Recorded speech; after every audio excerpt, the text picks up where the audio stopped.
नमस्कार साथियों, स्वागत है आप सभी का एस क्लासेस में। आप अच्छे होंगे, स्वस्थ होंगे और अच्छे से यूपी पुलिस की तैयारी चल रही होगी। अब आपके पास ज़्यादा समय ना बचा है, इसलिए तैयारी में अच्छे तरह से लग जाइए और अपना एक सीट पक्का कीजिए। इस क्लास में कराएंगे प्रैक्टिस सेट नंबर 14, जिसमें जिसमें हिंदी और जीएस के प्रश्नों को लिया गया है। कुल प्रश्न 75 है। इसमें अगर आपने 75 में 70 प्रश्नों का सही जवाब दे दिया तो समझो आपका सिलेक्शन पक्का। बढ़ते हैं अपने प्रश्नों की तरफ और क्लास को पूरा देखें, कहीं से भी थोड़ा स्किप ना करें और आपका स्कोर क्या रहा कमेंट करें। बढ़ते हैं अपने प्रश्नों की तरफ। पहला प्रश्न है कि नवाब शुजाउद्दौला की बेगम का प्रसिद्ध मकबरा बहू बेगम का मकबरा निम्नलिखित में से किस स्थान पर अवस्थित है। तो अब ये कहाँ पर है इनका मकबरा, आपको बताना है कि हाँ ये आजमगढ़ में, लखनऊ में, प्रयागराज में, फैजाबाद में। तब कहाँ इनका मकबरा बना हुआ है, तब इनका जो मकबरा बना हुआ है वह है फैजाबाद में। ऑप्शन बी वाला इसका सही जवाब हो जाएगा। अगला प्रश्न है, निम्नलिखित राज्यों में से किससे उत्तर प्रदेश की सीमा नहीं लगती है। क्या बताना, किसकी सीमा उत्तर प्रदेश से नहीं लगती है। तो ये सीमा किसकी नहीं लगती है, पंजाब के साथ नहीं लगती है। बढ़ते हैं अगले प्रश्न की तरफ। अगला प्रश्न है कि उत्तर प्रदेश में खरीफ फसल की बुआई होती है। तब ये कब उत्तर प्रदेश खरीफ फसल की बुआई की जाती है। ये जो की जाती है जून जुलाई के दौरान। ऑप्शन सी वाला इसका सही जवाब हो जाएगा। आपका स्कोर क्या रहा कमेंट अवश्य करें। इस क्लास में महत्वपूर्ण प्रश्नों को लिया गया जो कि आपको क्वेश्चन पेपर में यहीं से आपको बहुत सारे प्रश्न देखने को मिलेंगे और आपका सिलेक्शन पक्का है। अगला प्रश्न है कि राजीव गांधी राष्ट्रीय विमानन विश्वविद्यालय उत्तर प्रदेश में कहाँ स्थित है। तब ये कहाँ पर स्थित है, ये जो स्थित है आपका फुर्सतगंज में स्थित है। कहाँ, फुर्सतगंज में स्थित है। अगला प्रश्न है कि निम्नलिखित युग्मों में से कौन सा सही सुमेलित नहीं है। क्या बताना, सही सुमेलित नहीं है। साथियों, कभी कभार हम गलती कर जाते हैं कि क्वेश्चन पेपर पढ़ने में कि नहीं है या है, तो नहीं और है को ध्यानपूर्वक पढ़े। क्या पूछा है, नहीं है। तब कौन सा नहीं है आपको बताना है। ये नहीं है बड़ी मैना ठुमरी टप्पा। ऑप्शन सी वाला इसका सही जवाब होगा। बढ़ते हैं अगले प्रश्न की तरफ। अगला प्रश्न है कि निम्नलिखित में से कौन सा युग्म सही सुमेलित नहीं। फिर से आ गया सही सुमेलित नहीं है। तब कौन सा जो है जो कि सही सुमेलित नहीं है। भारतीय सब्जी अनुसंधान केंद्र संस्थान वाराणसी, ये गलत है। केंद्रीय उपोषण उद्यान अनुसंधान संस्थान, तो कौन सा सुमेलित नहीं है। ये भी नहीं है, ये भी नहीं है, ये भी नहीं है। तो कौन सा हो जाएगा, आपका बी वाला ऑप्शन सही होगा। बढ़ते हैं अगले प्रश्न की तरफ। अगला प्रश्न है कि 18वीं लोकसभा के लिए चुनाव में भाजपा के नेतृत्व वाले एनडीए के गठबंधन ने कुल कितनी सीटें जीतकर पूर्ण बहुमत हासिल किया। तब कितनी सीटें जीती थी बीजेपी एनडीए ने। तब ये जो सीटें जीते थी वे जीती थी 292। ऑप्शन ए वाला इसका सही जवाब होगा। बढ़ते हैं अगले प्रश्न की तरफ। हाल ही में किस देश ने वर्ष 2024 और 26 के लिए कोलंबो प्रक्रिया की अध्यक्षता ग्रहण की है। क्या यह चीन ने की, भारत ने की, बांग्लादेश ने, थाईलैंड ने। तब ये किसने की है, ये जो की है भारत ने की है। बढ़ते हैं अगले प्रश्न की तरफ। अगला प्रश्न है कि 5 जून 2024 को किसने एक पेड़ माँ के नाम अभियान का शुभारंभ किया है। तब इसका शुभारंभ किसने किया था, ये जो शुभारंभ किया था किसने किया था, इसका शुभारंभ इसका किया था नरेंद्र मोदी जी ने। ऑप्शन डी वाला इसका सही जवाब होगा। अगला प्रश्न है कि हाल ही में किस देश ने आधिकारिक तौर पर अपनी अंतरिक्ष एजेंसी लॉन्च किया है।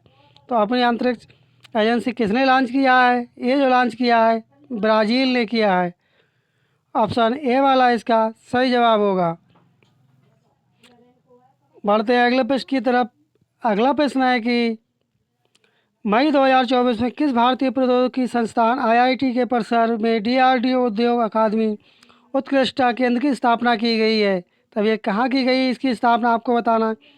साथियों, आपको क्लास कैसी लगी कमेंट करें और आपने वीडियो को लाइक ना किया वीडियो को लाइक कर दें। तब ये किसने किया है, रुड़की कानपुर, दिल्ली या रोपड़ ने? कौन से आईआईटी ने किया है? ये जो किया है आईआईटी कानपुर ने। ऑप्शन बी वाला इसका सही जवाब हो जाएगा। अगला प्रश्न है, मई 2024 में स्वास्थ्य और परिवार कल्याण मंत्रालय भारत सरकार ने किस खिलाड़ी को तंबाकू नियंत्रण के लिए ब्रांड एम्बेसडर नामित किया है? तब ये किसे नामित किया गया? ये जो नामित किया गया सचिन तेंदुलकर के लिए। ऑप्शन बी वाला इसका सही जवाब होगा। अगला प्रश्न है कि भूकंप की तीव्रता किस उपकरण द्वारा मापी जाती है? तो कौन से उपकरण से मापते हैं? ये जो मापते हैं बैरोमीटर के द्वारा। अगला प्रश्न है कि पिसीकल्चर से तात्पर्य है, तब पिसीकल्चर से क्या तात्पर्य है? तब इसका तात्पर्य किससे होगा पिसीकल्चर का? इसका जवाब आप कमेंट बॉक्स में बताएं कि इसका तात्पर्य किससे होगा। बढ़ते हैं अगले प्रश्न की तरफ। अगला प्रश्न है, ब्रिटिश ईस्ट इंडिया कंपनी द्वारा हिंदू विधवा पुनर्विवाह अधिनियम किस वर्ष में पारित किया गया था? आपको बताना किस वर्ष पारित किया गया था। ये जो पारित कब किया गया था? ये जो पारित किया गया था ये किया गया था 1856 में। ऑप्शन सी वाला इसका सही जवाब होगा। तब आपने इसका क्या जवाब दिया? क्वेश्चन नंबर 14 का इसका सही जवाब क्या होगा? इसका सही जवाब होगा मत्स्य पालन से। ऑप्शन सी वाला इसका सही जवाब होगा। अगला प्रश्न है कि ब्रिटिश संसद के कौन से अधिनियम ने कलकत्ता में सर्वोच्च न्यायालय की स्थापना करने की व्यवस्था की? तब ये किसने व्यवस्था की थी? आपको बताना है।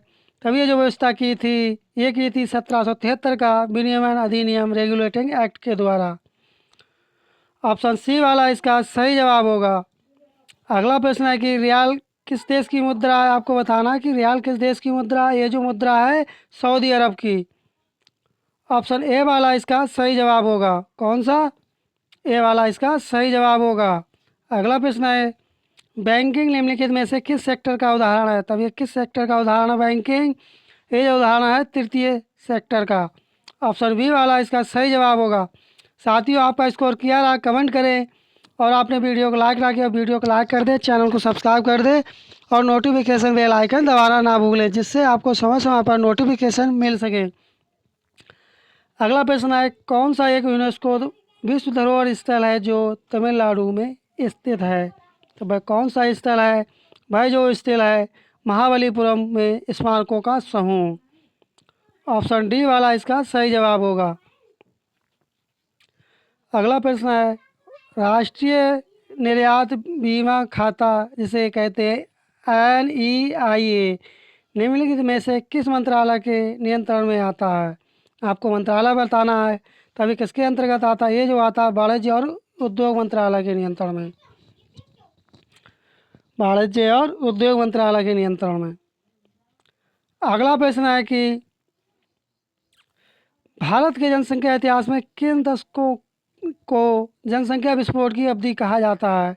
तब ये किसे कहा जाता है? ये कहा जाता है 1981 से 2011 के लिए कहा जाता है। क्या कहा जाता है?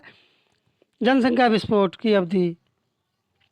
बढ़ते हैं अगले प्रश्न की तरफ। अगला प्रश्न है कि प्राकृतिक प्रक्रियाओं के तहत घरेलू कचरे के अपघटन को डैश डैश कहा जाता है। तब इसे क्या कहा जाता है? इसे कहा जाता है जैव निम्नीकरण प्रदूषण। ऑप्शन डी वाला इसका सही जवाब होगा।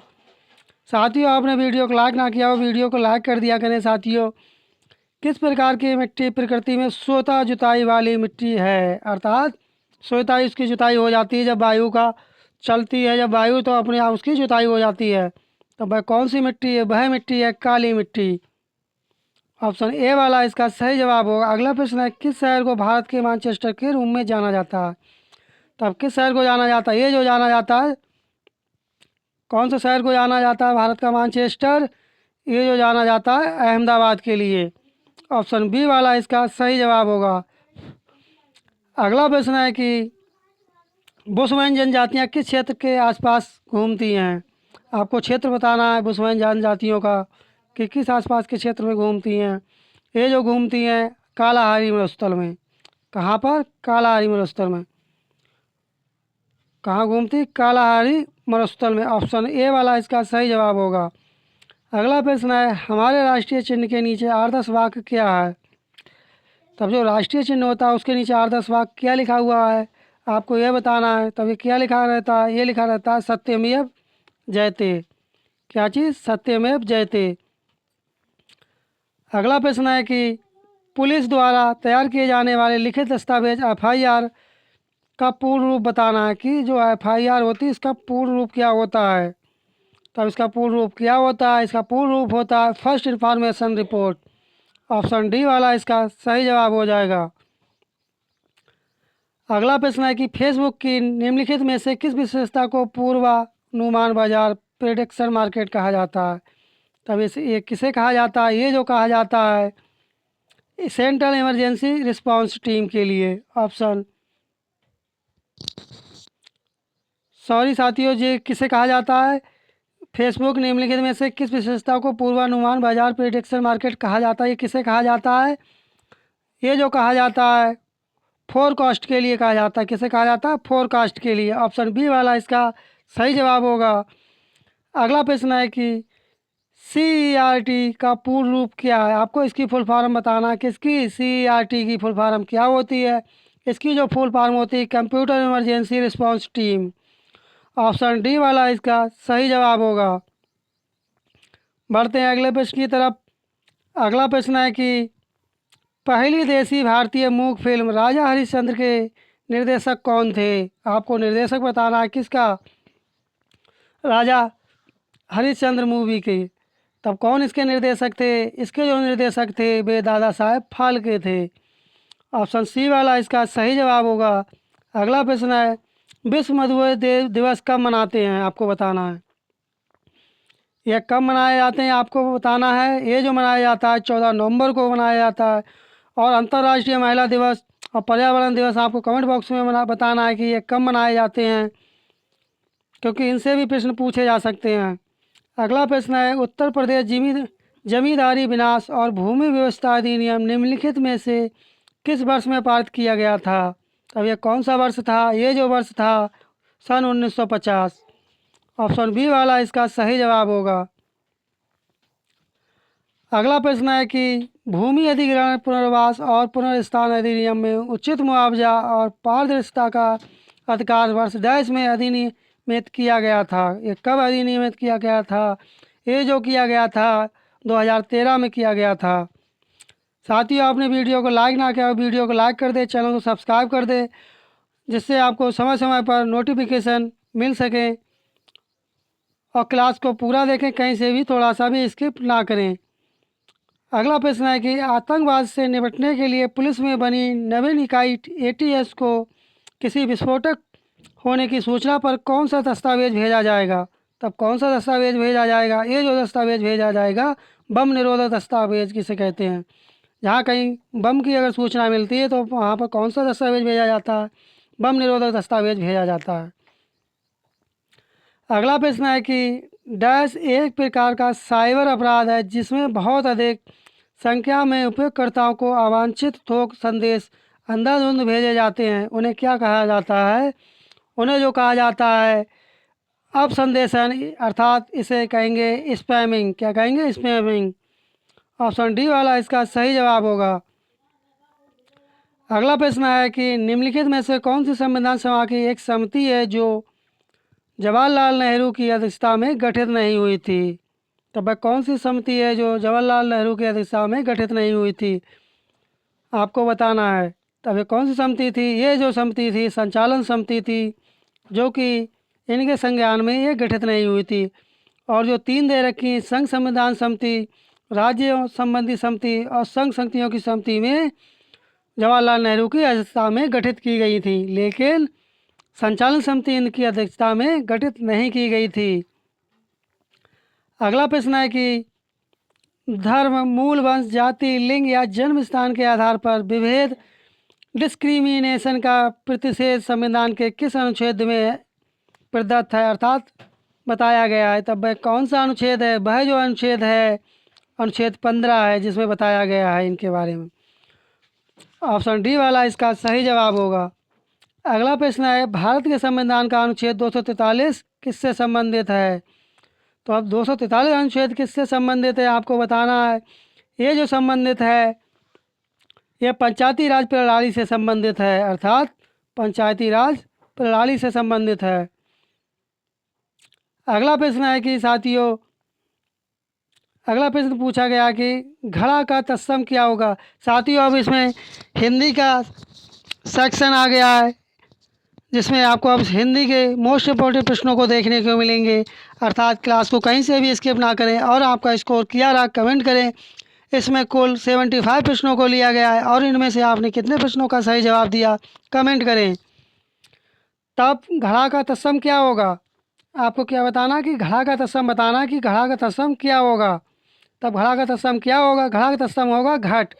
क्या होगा, घट। घट जो है वह तत्सम है और घटा घोटक ये तीनों क्या है, ये तद्भव हैं। अगला प्रश्न है अंगोछा किसका तद्भव है। क्या बताना, अंगोछा का तद्भव बताना, ये किसका तद्भव है अंगोछा। अंगोछा जो तद्भव है वह अंग पोछा प्रोछा का तद्भव है। किसका, अंग प्रोछा का तद्भव है। ऑप्शन ए वाला इसका सही जवाब होगा। अगला प्रश्न है कि हिंदी भाषा का आरंभ कब से हुआ था। आपको बताना कि हिंदी भाषा जो थी इसका आरंभ कब से माना गया है। तब जो हिंदी भाषा का जो आरंभ हुआ था वह जो हुआ था 1000 ईसा पूर्व से हुआ था। ऑप्शन सी वाला इसका सही जवाब होगा। किस राज्य में सबसे पहले देवनागरी लिपि का प्रयोग हुआ था। आपको राज्य बताना है कि सबसे पहला ऐसा कौन सा राज्य था जिसमें देवनागरी लिपि का प्रयोग हुआ था। तब वह कौन सा राज्य था जिसमें देवनागरी का प्रयोग हुआ था। तब वह राज्य आपका गुजरात है, जहाँ पर सबसे पहले देवनागरी लिपि का प्रयोग हुआ था। कहाँ, गुजरात में। अगला प्रश्न है कि हिंदी साहित्य के प्रथम कालखंड को बीजोपन काल, क्या काल, बीजोपन काल नाम किसने दिया था। तब यह नाम किसने दिया था, ये जो नाम दिया था वह दिया था महावीर प्रसाद द्विवेदी जी ने दिया था। ऑप्शन डी वाला इसका सही जवाब होगा। अगला प्रश्न है दिए गए विकल्पों में से क्लीमस का समानार्थी चुनिए। किसका, क्लीमस का समानार्थी आपको बताना है। तब इसका समानार्थी क्या होता है, इसका जो समानार्थी होता है वह होता है पाप। क्या होता है, पाप। पाप आपका कौन से ऑप्शन में है, वह आपका ऑप्शन बी में है, पाप। बढ़ते हैं अगले प्रश्न की तरफ। अगला प्रश्न है कि महान का विपरीत आपको बताना है, अर्थात महान का आपको विलोम शब्द बताना है। तो महान का विलोम शब्द क्या होगा, तो महान का विलोम शब्द जो होगा वह तुच्छ होगा। ऑप्शन बी वाला इसका सही जवाब होगा। कौन सा शब्द विहंग शब्द का अर्थ नहीं है। तो विहंग का कौन सा है जो कि अर्थ नहीं है, वह जो अर्थ नहीं है वह विलास नहीं है। ऑप्शन सी वाला इसका सही जवाब होगा। बढ़ते हैं अगले प्रश्न की तरफ। अगला प्रश्न है साथियों कि दिए गए विकल्पों में से कृतघ्न का अर्थ दर्शाता है, सही विकल्प कौन सा है जो कृतघ्न का अर्थ दर्शाता है। तब इसका सही जवाब होगा अहसान फरामोश। क्या हो जाएगा इसका, एहसान फरामोश। बढ़ते हैं अगले प्रश्न की तरफ। अगला प्रश्न है दिए गए विकल्पों में से शुद्ध वाक्य पहचानिए। आपको क्या बताना, शुद्ध वाक्य बताना कि कौन सा है। तब इसमें शुद्ध वाक्य कौन सा होगा, मोरों के पंख सुंदर होता है, ये गलत है आपका। मोर के पंख सुंदर होते हैं आपका बी वाला ही ठीक है, बकाया तीनों गलत हैं। ऑप्शन बी वाला इसका सही जवाब होगा। अगला प्रश्न है कि नीचे दिए गए शब्दों में से सही शब्द चुनिए, पहचानिए। तब कौन सा सही शब्द है जो लिखा हुआ है सही तरह से, जैसे त्योहार है, त्योहार। तो त्योहार किस तरह से लिखा जाएगा आपको बताना है ठीक से। तब किस तरह से लिखा जाएगा, तब जो त्योहार लिखा जाता है तब ये किस तरह से लिखा जाता है, ये जो लिखा जाता है त्योहार। तब ये किस में लिखा हुआ है, ये जो लिखा है ऑप्शन बी वाला आपका सही जवाब होगा। अगला प्रश्न है कि सप्ताह में 7 दिन होते हैं, प्रस्तुत वाक्य में दिन शब्द डैश डैश हैं। तब ये क्या है, ये जो है ये पुल्लिंग है। ऑप्शन ए वाला इसका सही जवाब होगा। कौन सा सही जवाब होगा, ए वाला। क्या होगा, पुल्लिंग। मैंने आम ले लिया है का बहुवचन क्या होगा। तब इसका बहुवचन क्या होगा आपको बताना है। इसका जो बहुवचन होगा मैंने आम ले लिए हैं। ऑप्शन ए वाला इसका सही जवाब होगा। बढ़ते हैं अगले प्रश्न की तरफ। अगला प्रश्न है कि कवि का सही बहुवचन रूप बताइए। किसका बताना, कवि का सही बहुवचन रूप क्या होगा। ये जो होगा कविगढ़ होगा इसका। ऑप्शन बी वाला इसका सही जवाब होगा। अगला प्रश्न है, भारत संज्ञा का कौन सा प्रकार है? जो भारत है संज्ञा का कौन सा प्रकार है आपको बताना है। ये जो प्रकार है व्यक्तिवाचक संज्ञा कहेंगे इसके लिए। ऑप्शन बी वाला इसका सही जवाब होगा। वह श्रेष्ठ उपासक है, वाक्य में प्रयुक्त विशेष कौन सा होगा? वह श्रेष्ठ उपासक है, आपको इसमें विशेष बताना है कि कौन सा विशेष होगा। तब इसमें जो विशेष होगा वह उपासक होगा। ऑप्शन ए वाला इसका सही जवाब होगा। साथियों, आपने चैनल को सब्सक्राइब ना किया, चैनल को सब्सक्राइब कर दें, वीडियो को लाइक कर दें, जिससे आपको समय समय पर नोटिफिकेशन मिल सके। अगला प्रश्न है, इनमें से किस वाक्य में सजातीय क्रिया का प्रयोग हुआ? क्या बताना है आपको? क्रिया बताना कि सजातीय क्रिया का प्रयोग किस में हुआ है। जीना एक कला है, क्या इसमें प्रयुक्त हुआ है? पक्षी डाल पर चहचहाते हैं, वह अनेक बोलियां बोलता है, राम खेल कर चला गया। तब इसका सजातीय क्रिया का प्रयोग किस में हुआ है आपको बताना है। तब ये जो प्रयोग हुआ है वह हुआ है, वह अनेक बोलियां बोलता है। ऑप्शन सी वाला इसका सही जवाब होगा। अगला प्रश्न है, वह कविता गायन करती है, इस वाक्य में क्रिया किस काल का बोध करा रही है? तब क्रिया किस काल का बोध करा रही है आपको बताना है। तभी इसमें बोध करा रही है सामान्य वर्तमान काल का। ऑप्शन डी वाला इसका सही जवाब होगा। अगला प्रश्न है कि वाच्य कितने प्रकार के होते हैं? आपको वाच्य बताना कि कितने प्रकार के होते हैं। जो वाच्य होते हैं, वह कुल 3 प्रकार के होते हैं। 3 देखना किसमें है, ए बी सी में आपके 3 दिए हुए हैं। अगला प्रश्न है कि 2 शब्दों, वाक्यांशों अथवा वाक्यों को परस्पर मिलाने पर अव्यय को क्या कहेंगे या क्या कहते हैं? तब इन्हें क्या कहते हैं? इन्हें कहते हैं समुच्चय बोधक अव्यय। ऑप्शन बी वाला इसका सही जवाब होगा। साथियों, आपने वीडियो को लाइक ना किया, वीडियो को लाइक कर दें और चैनल को सब्सक्राइब कर दें। इनमें से उपसर्ग सहित शब्द कौन सा है? तब कौन सा जो उपसर्ग शब्द है इसमें जो शब्द है वह प्रयोग है। क्या है? प्रयोग है। प्रयोग आपको देखना है कि कौन से ऑप्शन में दे रखा है। तब प्रयोग आपका दे रखा है ऑप्शन ए में। ए वाला आपका सही जवाब होगा। कौन सा? आपका ए वाले का सही जवाब होगा। गाड़ी वाला शब्द में कौन सा प्रत्यय है आपको बताना है। किसमें? गाड़ी वाला में कौन सा प्रत्यय है? तब इसमें कौन सा प्रत्यय है? इसमें जो प्रत्यय है वह बाला प्रत्यय है। कौन सा? बाला प्रत्यय है। बाला किसमें दे रखा है? बाला आपका दे रखा है ऑप्शन सी में। बढ़ते हैं अगले प्रश्न की तरफ। अगला प्रश्न है कि चंद्रोदय में कौन सी संधि है? आपको बताना कि चंद्रोदय में कौन सी संधि है। जब चंद्रोदय में कौन सी संधि होगी आपको बताना। इसमें जो संधि है वह गुण संधि है। किसमें? चंद्रोदय में। चंद्रोदय में कौन सी संधि है? गुण संधि है। विराम चिन्ह का प्रयोग कौन सा नहीं है आपको बताना। विराम चिन्ह का प्रयोग कौन सा नहीं है? ये जो प्रयोग नहीं है वह आपका उपदेशक नहीं है। ऑप्शन सी वाला आपका सही जवाब होगा। बढ़ते हैं अगले प्रश्न की तरफ। अगला प्रश्न है कि थोता चना बाजे घना, क्या चीज़? थोता चना बाजे घना, इसका आपको लोकतिक का अर्थ बताना है। तब इसका अर्थ क्या होता है? थोते को चना पसंद है, ना पूरी होने वाली आशा, अल्प बुद्धि वाला अधिक डींग मारता है, बुद्धिमान को सर्वत्र विजय हासिल होती है। तब इसका सही जवाब क्या होगा? तब इसका जो सही जवाब होगा वह होगा अल्प बुद्धि वाला अधिक डींग मारता है। थोता चना बाजे घना। ऑप्शन सी वाला इसका सही जवाब होगा।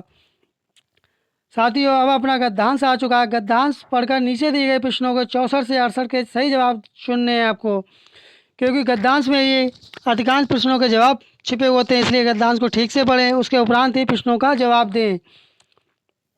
बढ़ते हैं गद्यांश की तरफ। निकम्मे रहकर मनुष्यों की चिंतन शक्ति थक गई है, क्या चीज़? उनकी शक्ति थक गई है। बिस्तरों और आसनों पर सोते सोते मन के घोड़े हार गए हैं। सारा जीवन रस निचुड़ कर चुका है। सुपन पुराने हो चुके हैं। आजकल कविता में नयापन नहीं है, क्या चीज़? नयापन नहीं है। उसमें पुराने ज़माने की पुनरावृत्ति मात्र है, क्या चीज़? पुराने ज़माने की पुनरावृत्ति मात्र है। इस नकल में असल की पवित्रता का अभाव है। अब तो एक नए प्रकार का कला कौशल संगीत साहित्य संसार में प्रचलित होने वाला है। यदि वह ना प्रचलित हुआ तो मशीनों के पहियों के नीचे दबकर हमें मरा समझिए। यह नया साहित्य मजदूरों के हृदय से निकलेगा। उन मजदूरों के कंठ से यह नई कविता निकलेगी जो अपने जीवन जो अपने जीवन आनंद के साथ खेत की मेड़ों का, कपड़ों के धागों का, जूतों के टाकों का, लकड़ी के रंगों का, किसके, लकड़ी के रंगों का भेदभाव दूर करेंगे। नंगे सिर और पांव धूल से पिटे हुए और कीचड़ से रंगे हुए बेजुबान कवि जब जंगल में लकड़ी काटेंगे, क्या चीज़, बेजुबान कवि जब जंगल में लकड़ी काटेंगे, तब लकड़ी काटने के शब्द इनके असभ्य स्वरों से मिश्रित होकर वायुयान पर चढ़ सदसों दिशाओं से ऐसा अद्भुत गान करेगा कि भविष्य के कलावृंतों के लिए वही ध्रुपद और मल्हार का काम करेगा। कला रूपी धर्म की तभी वृद्धि होगी, तभी नए कवि पैदा होंगे, तभी नए औलियों का उद्भाव होगा। परंतु ये सब के सब मजदूरी के दूध से पलेंगे। शुद्धाचरण, सभ्यता और कविता आदि के फूल इन्हीं ऋषियों के उद्यान में प्रफुल्लित होंगे। अब इसके उपरांत आपको जो नीचे प्रश्न दिए रखे हैं, इनके आपको उत्तर देने हैं। तब पहले में क्या पूछा गया, प्रश्न नंबर 64 में, उपरोक्त गद्यांश के अनुसार कविता में नवीन विषयों के अभाव का मुख्य कारण क्या है। आपको कारण बताना कि मुख्य कारण क्या है। इसमें जो मुख्य कारण क्या है, श्रमहीनता की स्थिति ने मनुष्य की चिंतन शक्ति छीड़ कर दी है। ऑप्शन बी वाला इसका सही जवाब होगा। बढ़ते हैं अगले प्रश्न की तरफ। अगला प्रश्न है कि उपरोक्त गद्यांश के अनुसार यदि संगीत नवीन साहित्यकार संसार में प्रचलित नहीं हुआ तो मनुष्य पर क्या प्रभाव पड़ेगा। तब इसका मनुष्य पर क्या प्रभाव पड़ेगा, वह मशीनों का गुलाम बनकर रह जाएगा। ऑप्शन डी वाला इसका सही जवाब होगा। अगला प्रश्न है कि मनुष्यों की चिंतन शक्ति क्यों थक गई है। तब इनकी चिंतन शक्ति क्यों थक गई है आपको बताना है। निकम्मे रहकर, क्या चीज़, निकम्मे रहकर इनकी चिंतन शक्ति थक चुकी है। अगला प्रश्न है उपरोक्त गद्यांश के अनुसार साहित्य कहाँ से निकलेगा। क्या बताना, साहित्य कहाँ से निकलेगा। साहित्य जो निकलेगा मजदूरों के हृदय से निकलेगा। ऑप्शन ए वाला इसका सही जवाब होगा। अगला है उपरोक्त गद्यांश में जिक्र किया गया है, उपरोक्त जो गद्यांश दे रखा है उसमें किसका के बारे में बताया गया है या जिक्र किया गया है आपको बताना है। तब इसमें जो जिक्र किया गया है कवि और औलियों का जिक्र किया गया है। ऑप्शन बी वाला इसका सही जवाब होगा। आप देख रहे होंगे उपरोक्त गद्यांश पढ़ने के उपरांत जो प्रश्नों के जवाब दिए जा रहे हैं ये सेम टू सेम उसी में इनका जवाब छुपा हुआ है, इसलिए गद्यांश को ध्यानपूर्वक पढ़ें, उसके उपरांत ही प्रश्नों का जवाब दिया करें। अगला प्रश्न है साथियों, जिन पंक्तियों में नायक नायिका का मिलन होता है वहाँ रस की दृष्टि से कौन सा श्रृंगार होता है। कहाँ पर, जहाँ नायक और नायिका का मिलन होता है उसमें कौन सा श्रृंगार रस होता है आपको बताना है। तब उसमें जो श्रृंगार रस होता है वह संयोग श्रृंगार होता है, क्योंकि उन दोनों का मिलन हो रहा है। अगला प्रश्न है मैया मोरी मैं नहीं खाए माखन खायो, क्या चीज़, मैया मोरी मैं नहीं माखन खायो पंक्ति में माँ जो व्यंजन की आवृत्ति हुई है वर्ड की आवृत्ति किस अलंकार में होती है। आपको अलंकार बताना है किस अलंकार में होती है। ये जो होती है वह होती है अनुप्रास अलंकार में। ऑप्शन ए वाला इसका सही जवाब होगा। अगला प्रश्न है कि वीर रस में इनमें से कौन से गुण की प्रधानता रहती है। तब कौन से गुण की प्रधानता रहती है किसमें, वीर रस में। तो अब इसमें कौन से गुण की प्रधानता रहती है, इसमें रहता है ओज। क्या रहेगा, ओज। भी किसमें, वीर रस में क्या रहता है, वह रहता है ओज। अगला प्रश्न है पृथ्वीराज आसो किस कवि की रचना है। जो पृथ्वीराज आसो जो रचना है वह किस कवि की है आपको बताना है। वह जो रचना है वह चंद्रवरदाई जी की है। ऑप्शन सी वाला इसका सही जवाब होगा। अगला प्रश्न है कि सुख दुख की भावावेशमयी अवस्था विशेष का गिने चुने शब्दों में स्वर साधना का उपयोग चित्रण कर देना ही गीत है। ये उक्ति किस रचनाकार की, आपको युक्ति बताना ये किसने लिखी है। ये जो लिखी है वह महादेवी वर्मा ने लिखी है। ऑप्शन डी वाला इसका सही जवाब होगा। अगला प्रश्न है कि किस कृति के लिए निर्मल वर्मा को साहित्य अकादमी पुरस्कार प्राप्त हुआ था। तब किस कृति के लिए इन्हें साहित्य अकादमी पुरस्कार मिला था, किसके लिए, निर्मल वर्मा के लिए आपको बताना। ये जो पुरस्कार मिला था वह मिला था कब्बे और काला पानी के लिए। ऑप्शन सी वाला इसका सही जवाब होगा। अगला प्रश्न है भारतीय भाषा परिषद कहाँ पर स्थित है आपको बताना। ये जो स्थित है यह कोलकाता में स्थित है। साथियों आपको आज की क्लास कैसी लगी कमेंट करें, और आपका कोई सजेशन या फीडबैक हो कमेंट करें, और आपने चैनल को सब्सक्राइब ना किया, चैनल को सब्सक्राइब कर दें और वीडियो को लाइक कर दें। मिलते हैं जल्द ही नेक्स्ट वीडियो में, तब तक के लिए धन्यवाद। जय हिंद, जय भारत।